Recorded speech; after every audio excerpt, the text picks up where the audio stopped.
অবিলম্বে ইসরায়েলের হাতকে গুটিয়ে নিতে বাধ্য করুন।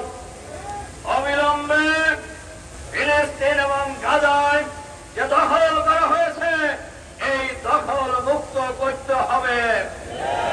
500 অধিক এই প্রাণবাহী জাহাজের কর্মীদেরকে অবিলম্বে মুক্তি দিতে হবে। নইলে বাংলাদেশ সহ আপনারা লক্ষ্য করেছেন আজকে বাংলাদেশ সরকারের পক্ষ থেকেও ইসরায়েলের এই গণহত্যার নিন্দা জানানো হয়েছে, তাদেরকে মুক্তি দেওয়ার দাবি জানানো হয়েছে।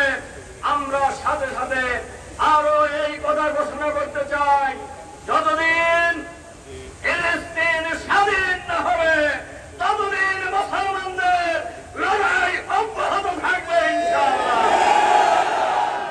শক্তি পরাশক্তি এই স্বাধীনতা আন্দোলনকে নস্যাৎ করতে পারবে না ইনশাআল্লাহ।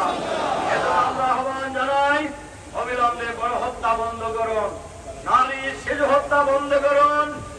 ফিলিস্তিন যে অঞ্চল দখল করেছে ইসরায়েলি বাহিনী, এই অঞ্চলকে অতি বিলম্বে মুক্ত ঘোষণা করুন। আর ইসরায়েলের সন্ত্রাসী গণহত্যাকারীদের এই নেতানিয়াহুকে ইতিমধ্যেই যুদ্ধ অপরাধী ঘোষণা করা হয়েছে। অবিলম্বে নেতানিয়াহুকে গ্রেফতার করতে হবে। ফিলিস্তিন যতদিন মুক্ত না হয়, যতদিন স্বাধীন না হয়, আমরা ততদিন তাদের পাশে থাকবো। আমাদের লড়াই অব্যাহত থাকবে, আমাদের সংগ্রাম অব্যাহত থাকবে। আমরা বিশ্ববাসী বিশ্বের মুসলমানদেরকে ঐক্যবদ্ধ হওয়ার আহ্বান জানাচ্ছি। যতদিন ফিলিস্তিন মুক্ত না হবে ততদিন আমরা ঐক্যবদ্ধ হবে, আমাদের সংগ্রাম অব্যাহত রাখবো ইনশাআল্লাহ।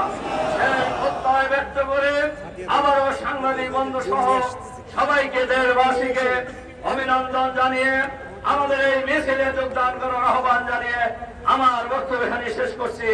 আল্লাহ হাফেজ। বাংলাদেশ জিন্দাবাদ।